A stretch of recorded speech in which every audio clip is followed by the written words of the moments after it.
ভাই ও বোনেরা, আসসালামু আলাইকুম রহমতুল্লাহ।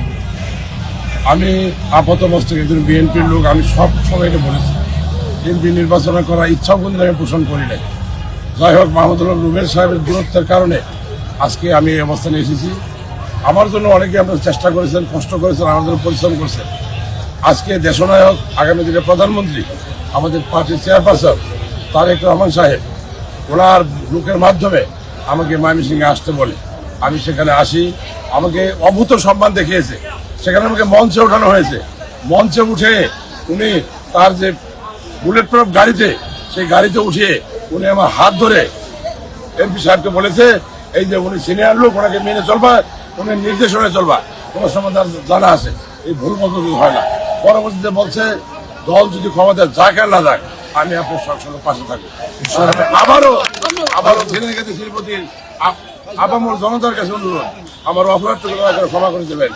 ঘরের ছেলে ঘরে ফিরে আসতে বাধ্য হয়েছে। সকলকেই ধানের শীষ প্রতীকে আমি ভোট দেব। আপনাদের ঝিনাইগাতি শিল্পতি সকলকে ভোট দেব। কিউব হোল্ডিংসের গল্পে সেই রেখাটি আঁকা হয়েছিল আজ থেকে 1 যুগ আগে। নকশাই আমাদের ভাষা। Cube holdings limited. ময়মনসিংহে সার্কিট হাউসে আমাদের নেতা, দলের চেয়ারম্যান জনাব তারেক রহমান সাহেবের আগামী জাতীয় সংসদ নির্বাচনকে কেন্দ্র করে বৃহত্তর ময়মনসিংহের যে জনসভা ছিল, এই জনসভায় আমাদের ঝিনাইগাতি উপজেলার সাবেক 3 বারের চেয়ারম্যান এবং উপজেলা বিএনপির সাধারণ সম্পাদক, উনাকে ডেকে নিয়ে আসা হয়। উনার পিএস উনাকে টেলিফোন করে গতকাল রাতে উনি আসার পরে উনি এখন পর্যন্ত দলের গুরুত্বপূর্ণ ব্যক্তি হিসাবেই মঞ্চে শুধুমাত্র উনাকে ডেকে নিয়ে যায়। ডেকে নিয়ে যাওয়ার পরে মঞ্চের ভিড়ের কারণে উনি কথা বলতে পারেন না, উনি তখন বক্তব্য দিচ্ছিলেন।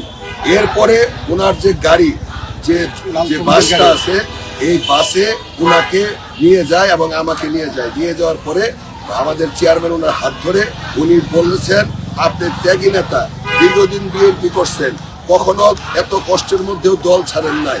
আজকের এই সুদিনে, সামনে একটা সুদিন লক্ষ্য করতেছি, এই দিনে আমাদের ছেড়ে যাবেন না। এবং আমাকে বলেছেন উনি যে ইলেকশনের পরে উনি উনার সর্বোচ্চ সম্মান উনাকে যেন আমরা দেই এবং উনিও দিবে, এবং সেই সঙ্গে আগামী দিনে উনাকে সঙ্গে নিয়ে কাজ করার জন্য আমাকে নির্দেশনা দিয়েছেন। আমি ধন্যবাদ জানাই আমাদের সাবেক উপজেলা চেয়ারম্যান জনাব আমিনুল ইসলাম বাদশাকে। আমাদের চেয়ারম্যান মহোদয়ের বক্তব্যে উনার কথায় উনি সম্মতি প্রকাশ করেছেন এবং উনি তাৎক্ষণিকভাবে কথা দিয়েছেন। এবং উনার সঙ্গে যারা আজকে এখানে উপস্থিত ছিলেন, ওনারা অনেকেই এই বিষয়টা, বৃহত্তর ময়মনসিংহের সমস্ত মানুষ মঞ্চে নিয়ে যাওয়া, গাড়ির কাছে নিয়ে যাওয়া, তারা উপলব্ধি করেছেন।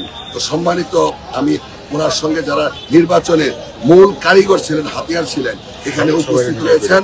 আর বাকি যারা অনুসারী, ওনার অনেক ভক্ত আছে, অনেক ভোটার আছে, আর সব ভোটার ভক্তই বিএনপি।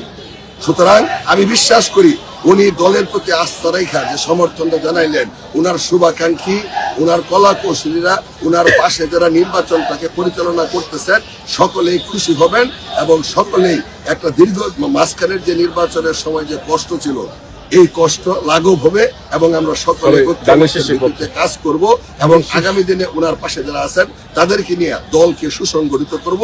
দলের সর্বোচ্চ পাওনা যার যে অবস্থানে আছে, এই অবস্থানটুকু আমরা বুঝিয়ে দিব। মাননীয় চেয়ারম্যান এই কথা উনি দিয়েছেন এবং আমাকেও নির্দেশ দিয়েছেন, আমিও সেই কথা অক্ষরে অক্ষরে পালন করব।